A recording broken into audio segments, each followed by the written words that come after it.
Hi, good morning. How are you? Welcome to my channel, Manohar Motivational Thoughts. Today, I want to make video for 10th class students. Already I did 1 to 8 lessons as smart revision. So 9 to 12 lessons also I am going to make a video. So as these 4 lessons are very lengthy lessons and 4 marks expected questions are will be expected from these 4 lessons. So 9 and 10 lessons I will make one video and 11 and 12 lessons I will make another video. Let us go to the topic. Ninth lesson is electric current. So in this lesson, the main concepts which will be expected in exam are what is meant by electric current and problem based questions regarding current. That means I is equal to Q by T formula. Next, what are the differences between potential difference and EMF? And next, essay question Ohm's law. Next, Ohm's law. What are the factors affecting resistance? There are four factors: nature of the material, temperature, length, area of conductor, and then series connection and parallel connection, electric circuits, and next Kirchhoff's laws, junction law and loop law, and finally electric power. These are the main concepts in this lesson. So brief explanation also we will see now. Electric current. Electric current is nothing but the amount of charge passing through a conductor of cross-sectional area for 1 second is called as electric current. So electric current is denoted by letter I. I is equal to Q by T formula. Q is a charge, T is time. Charge per unit time is called as electric current. SI unit of current is ampere, and the instrument which is used to measure current is ammeter. And next, potential difference. Potential difference is nothing but the work done by electric force to move a positive charge through L distance from point A to B is called as a potential difference. This potential difference is also called as a voltage. SI unit of this potential difference is volt, and instrument to measure the potential difference is voltmeter. And next, EMF is nothing but work done by chemical force to move a charge from negative terminal to positive terminal is called as EMF. So frequently this question will be asked, what are the differences between potential difference and EMF? In case of potential difference, work done by electric force to move a charge from one point to another point, and EMF is work done by chemical force to move a charge from negative terminal to positive terminal of the battery.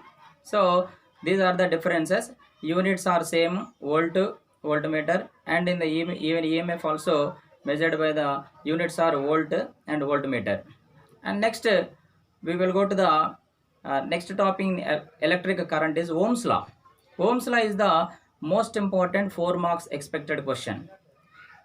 In this Ohm's law, according to Ohm's law, at constant temperature and pressure, potential difference is directly proportional to current. That means V is directly proportional to I, or V by I is equal to constant. So there is a lab activity. You practice that lab activity, most important 4 marks question. So V by I is equal to, as a proportionality constant, if you take R is nothing but resistance. Here 1 mark question can be expected. Resistance means the obstruction of flow of electrons is called as resistance. So V by I is equal to R, then V is equal to IR. So V is equal to IR is the Ohm's law. And next one is after Ohm's law, what are the factors affecting the resistance? This is also 4 marks question. There are 4 factors: temperature, nature of the material, and third, length of the wire, and fourth is area of cross section of the conductor. So first one is the temperature. If the temperature increases, resistance also increases, or resistance increases, temperature also will be increases. And the second one is nature of the material. Different materials like iron, copper, silver, gold, different materials have the different resistance powers. That means all the materials do not have same resistance. Based on the materials, silver have one resistance, copper have one resistance, and different metals have different resistances. And the third one is length of the wire. If length of the conductor increases, resistance also increases. So R is directly proportional to L. So I would like to compare to understand very easily. If you take one road, so if the road is very long, speed breakers also, more speed breakers will be in the long road. So the speed breakers is nothing but decreasing speed. So resistance also, this obstruction of flow of electrons only, no.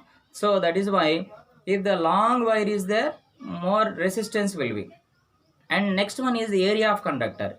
If area is wide, more thickness, I mean it is a thickness or area of the wire is more, and the resistance will be decreases.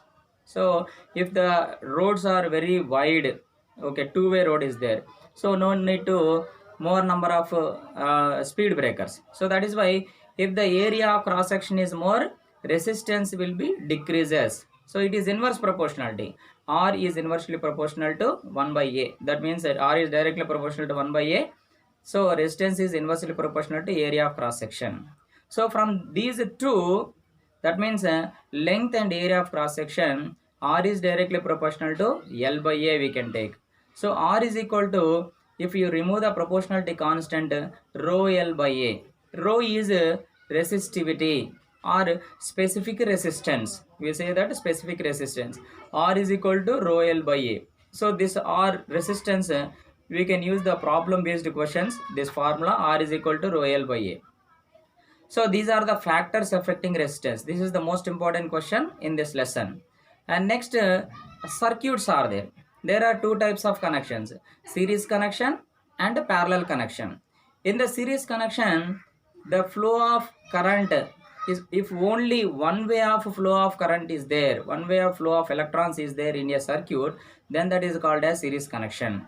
So here the effective resistance or resultant resistance in the series connection, R is equal to R1 plus R2 plus R3 formula. And parallel connection is there another. So parallel connection is nothing but if the flow of current is more than one path of the electrons can pass in a circuit, then that is called as a parallel connection. So the resultant resistance in the parallel connection, 1 by R is equal to 1 by R1 plus 1 by R2 plus 1 by R3 so on. So these are the formulas for the series connection and parallel connection. Problem based questions can be expected in this way. And next one, after this connections, series and parallel connections, next one is Kirchhoff's laws are important in this lesson. There are two laws. So loop law and junction law. So junction law is related to current, loop law is related to potential difference. So these laws are also called as KCL law and KVL law. KCL is nothing but Kirchhoff current law or junction law. Kirchhoff voltage law, okay, potential difference law. So that is why first let us see what is junction law. Junction law is nothing but the sum of the current entering to the junction must be equal to the sum of the current leaving from the junction. That is junction law. So in this, a problem based question will be expected.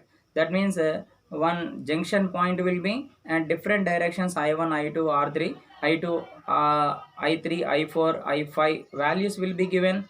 Some values will be given and one will be may not be given. I find the current in the according to junction law they will ask. Next, loop law is there. Loop law is nothing but in a circuit either increasing or decreasing potential differences, this sum of the increasing and potential differences must be equal to 0, or the algebraic sum of the potential differences in the closed circuit or in a closed loop is equal to 0, must be 0. That is the junction law. So according to the in this especially junction law, loop law based problems are there. 4 marks questions can be expected based on the loop law. The algebraic sum of the potential differences across the circuit must be equal to 0. That is called as a loop law. And finally in this lesson, electric power is the most important. Electric power is nothing but the product of the potential difference and current is called as a power. So P is equal to VI is the formula. So in this P is equal to VI, if you substitute I is equal to VR formula, you will get the relation between potential difference, electric power and resistance also. So based on that, we can find whatever the problem is given, finding of the resistance or potential difference or current also based on this P is equal to VI formula. So problem based questions can be expected from this. And finally, about the fuse is there. So fuse is the to save the our electrical appliances whenever overload will be whenever overload is passed through the circuit. This fuse can be used for the saving of our electrical appliances in home. So these are the some of the expected important questions from the electric current lesson. And next we will go to the electromagnetism. So 10th lesson, electromagnetism. In this lesson, first one, Oersted experiment is one of the important. Oersted experiment is a very simple experiment to know the relation between electricity and magnetism. So whenever you put a wire and place a compass below the wire, when current is passing, whenever the current is passing through the wire, some deflections can be observed in the compass. That means the wire also can be produced the magnetic field. Due to that magnetic field, this compass needle can show the deflections. So there is a relation between, by that Oersted proved that there is a relation between electricity and current.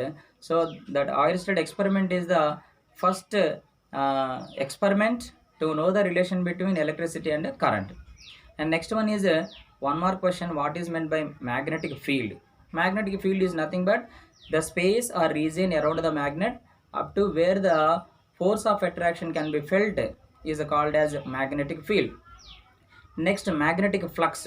Magnetic flux is nothing but number of lines passing through a plane area perpendicular to that field is called as a magnetic flux.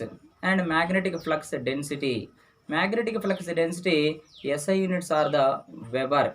So next, after magnetic flux density, in this electromagnetism lesson, most important is magnetic field due to straight wire, and magnetic field due to circular coil, magnetic field due to the solenoid. So these are the important concepts. So 4 marks questions may expect anyone. So in the magnetic field due to the straight wire is whenever the current is passing through a straight wire, if you sprinkle the iron fillings or if you place the small compass, all the needles will be move in certain direction, that is in the circular direction. We can find the direction of magnetic field by the right hand thumb rule. Whenever you hold the straight wire in your right hand, the thumb is indicating the direction of current, your curled fingers are indicating the direction of magnetic field. So that is the knowing the direction of magnetic field in the straight wire carrying current. And next one is magnetic field due to the circular coil. There you have to hold like this. Magnetic field current will be into the page and outside the page, and then clockwise direction of the current will be flown, anti-clockwise direction of the magnetic field. Magnetic field will be clockwise and anti-clockwise direction in the circular coil. Next, third one is a magnetic field due to solenoid. Whenever the solenoid, that means a circle shape of the wire or circular shape of the continuous helix shape. So that wire you connect to the battery, then that solenoid will be act as a magnet, bar magnet. So magnetic field due to the solenoid is just like the magnetic field in the bar magnet only. That is the magnetic field due to straight wire, closed coil, and magnetic field due to the solenoid. Next, magnetic force acting on the moving charge. So this magnetic force means whenever a TV, in front of TV you keep one bar magnet, the picture will be distorted. What is the reason? Due to the magnetic field. So magnetic force on the moving charge. Whenever the electrons are passing inside the picture tube of TV, this electrons will be deflected due to the magnetic field by the bar magnet. So that magnetic force can be calculated. F is equal to QVB sin theta. Q is a charge and V is velocity and B is magnetic field, velocity of electron, magnetic field. So if what is the angle sin theta means what angle they are using, that we have to substitute. F is equal to QVB. And after this, in this lesson, most important 4 marks question is Faraday's law, electromagnetic induction. So according to Faraday's law, in Faraday's law, electric current will be produced by the moving of magnets into the closed coil. Whenever you change the magnetic flux in a closed coil, induced current will be produced. So for this activity, if you take a closed coil and connect to this galvanometer and take a bar magnet and push into the coil, then due to the change in the magnetic flux, current will be produced in the coil. That means current can be detected by the galvanometer. So that generation of current by the changing in the magnetic flux is called as induced EMF. That induced EMF is known as Faraday's law. So that is the Faraday's law. Faraday's law applications are important. This Faraday's law electromagnetic induction applications are in the security check and tape recorder, and in the even ATM cards. And also this law is used and one more, these are the first security check and tape recorders and ATM induction stoves. These are the 4 applications of the Faraday's law or electromagnetic induction, Faraday's law applications. And next one, in this lesson, most expected 4 marks questions are electric motor and AC DC generators. Electric motor simple formula, that is mechanical energy, that means electrical energy can be converted into the mechanical energy is in the motor. So motor principle also, right hand thumb rule is used.